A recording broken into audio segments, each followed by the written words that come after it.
Hey everyone, good morning and welcome back. I hope you're doing well, or at least doing better than the organizers of FIFA right now. I'm Dave. And I'm Deb. And honestly, I'm still trying to process what we watched the other day at the World Cup draw. I feel like I need a shower just thinking about it. You and me both. But while FIFA was busy embarrassing itself on a global scale, the future of the North American economy was being decided in the front row. Yeah, we have a lot to get in today. The trade deals, Wayne Gretzky again, and the absolute embarrassment on the world stage. So let's get into it. Welcome to the Kuzma crisis. The FIFA draw was supposed to be a soccer event. Instead, it was a hostage negotiation disguised as a variety show. But the real action wasn't even the spectacle. It was the seating chart. Mark Carney, Claudia Sheinbaum, and Donald Trump. Two serious leaders and the man who thinks he invented the word grocery. And credit to Carney for sure. He worked that room like someone who knows our entire trade future depends on keeping the baby king distracted. He kept the conversation going while Trump nodded like he was actually trying to follow along. Meanwhile, Sheinbaum looked like she was mentally reviewing every decision in her life that led her to this seating arrangement. Carney leaned over Sheinbaum multiple times, just to try and get closer to Trump. Honestly, it looked like every Canadian trying to negotiate with customer service. Hi, sorry, excuse me, sorry, I know you're busy dancing to the YMCA, but could you stop destroying my economy for 5 minutes? Thank you so much. So while Carney was trying to save the economy in the front row, what was happening on stage? It was absolute madness. The whole show looked like FIFA hired the Cirque de Seance to summon Mussolini's event planner. And somewhere in the middle of all that, Donald Trump won the FIFA Peace Prize. Yep, you heard that right. Donald Trump won a Peace Prize, a prize that did not exist until last week. A prize FIFA invented purely to butter him up. It's truly incredible. This is the only peace prize in history handed to a man who this year alone blamed Ukraine for getting invaded, threatened to turn Gaza into a Vegas hotel strip, fired missiles at Caribbean boats with not a shred of proof, then hit survivors on the way out. He also slapped illegal tariffs on half of the planet and floated annexing Canada like it was a real estate deal. Yeah, that's the guy FIFA honored for peace. Sure, why not? But hey, he did end 10 wars and saved millions and millions of lives, according to himself. Sure, let's just add that to the list of him curing male baldness while you're at it. And FIFA President Gianni Infantino didn't just present the Peace Prize to Trump. Whoa, no. He gushed. This is your prize, your Peace Prize. There's also a beautiful medal for you to wear anywhere you want. Anywhere. He sounded like a pageant mom who's had too much boxed wine. He actually told the world out loud into microphones that FIFA is humanity's happiness provider. Sir, come on. If FIFA is humanity's happiness provider, then Donald Trump is Canada's favorite neighbor. Trump put that medal on and grinned like he just won the Employee of the Month at the presidential gift shop he calls home. He was glowing so orange and sweaty under the stage lights you could have used him to guide aircraft into Heathrow. And then Infantino stepped up to the mic and delivered the most sycophantic line of the night. You can always count on my support and on FIFA to help make peace and make the world prosper. Dude, FIFA can barely run a ticket lottery without getting indicted. You're not the United Nations. You're a guy who hands out red cards and bribes. Now, if you're wondering why FIFA did this, why they invented a peace prize out of thin air, it's not that complicated. FIFA doesn't care about peace. FIFA cares about money, access, and keeping the guy in the White House happy enough not to ruin their tournament. Listen, this whole North American World Cup is a moneymaker. The US, Canada, and Mexico, stadiums, sponsors, broadcasters, tourism, it's all one giant revenue machine. But here's the difference. Canada and Mexico have normal leaders with common sense and haircuts that don't look like they lost a fight with a leaf blower.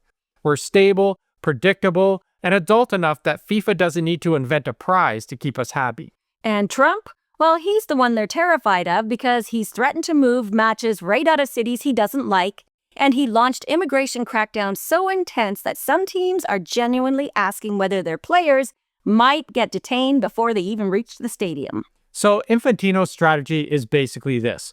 Coddle the president, protect the money machine, and make sure he doesn't blow it all up by distracting him with shiny gold objects. Speaking of coddling the president, in walks Wayne Gretzky, Canada's ultimate disappointment.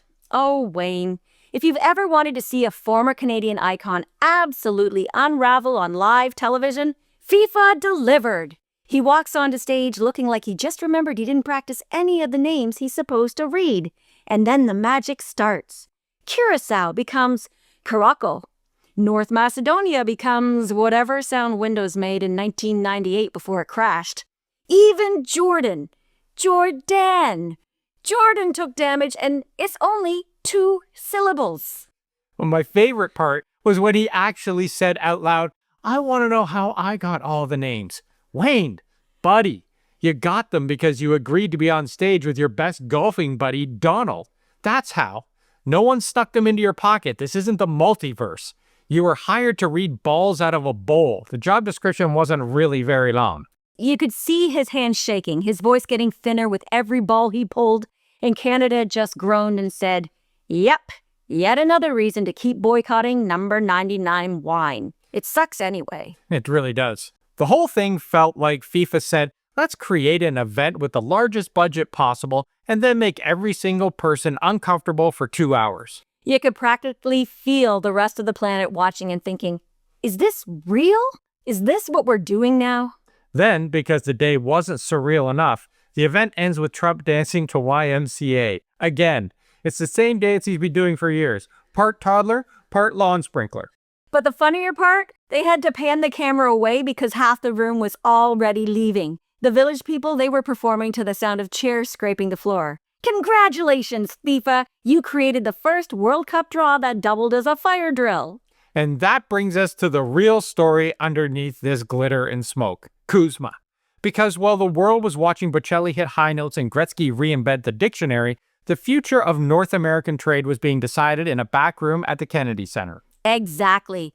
Kuzma has been under strain all year. Trump keeps lobbing new tariffs at Canada and Mexico. He's changing the rules whenever he feels cornered and treating the whole agreement like it comes with a giant reset button.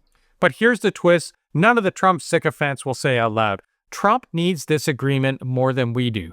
Canada keeps adapting. Our economy keeps climbing. Unemployment keeps dropping, even with all the chaos coming from Washington. Meanwhile, the U.S. economy is doing the exact opposite. Jobs are disappearing and growth is stalling. And American businesses are practically begging the White House to drop the tariffs because they're the ones getting crushed.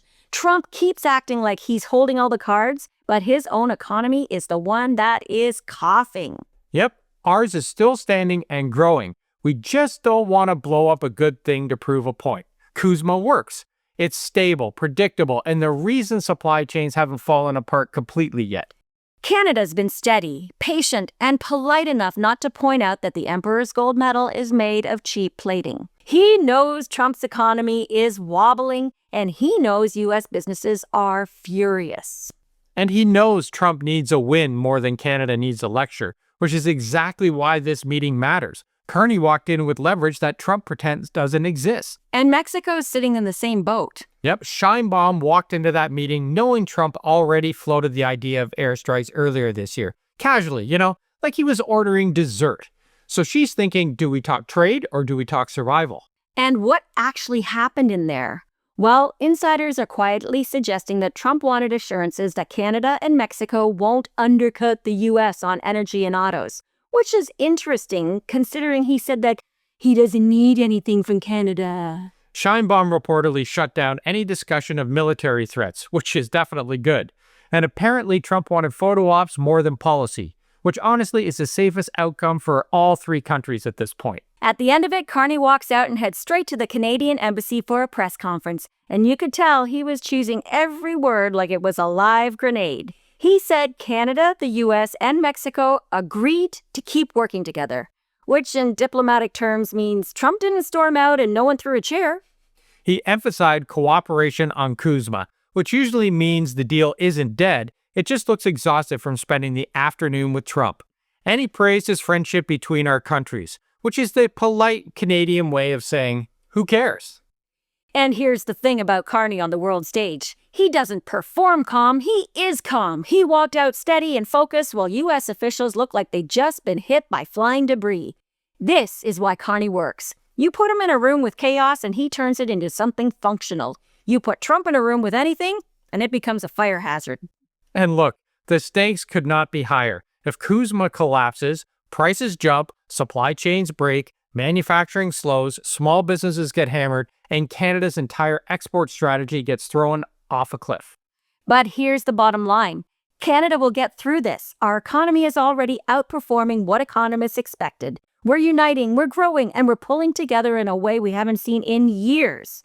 Meanwhile, the U.S. is busy trying to keep the badge and balaclava crowd from sweeping through neighborhoods like they're cleaning out unclaimed baggage.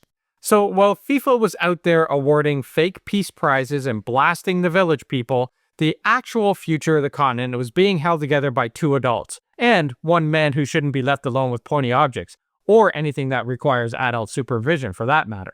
And somehow, Carney walked out smiling. That alone deserves a medal. And not a creepy one with clawing hands, an actual medal.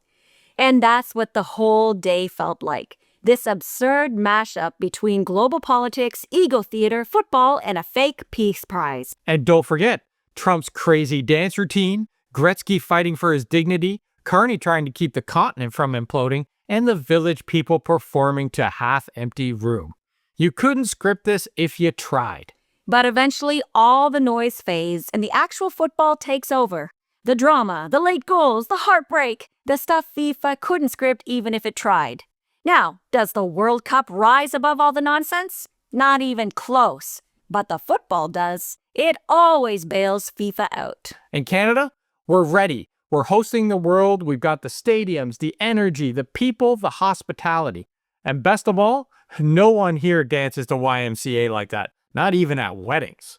So let us know in the comments, what was the most bizarre moment from the FIFA draw? Gretzky's new pronunciation guide, Infantino turning into an excited golden retriever, or Trump's haunted trophy? We'll see you all tomorrow, and if you're watching, Wayne, call us. We'll help you rehearse how to say Curacao.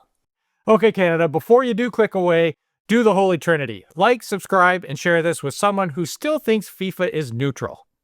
And if you want early access, bonus segments, in our 18 community, hit that join button.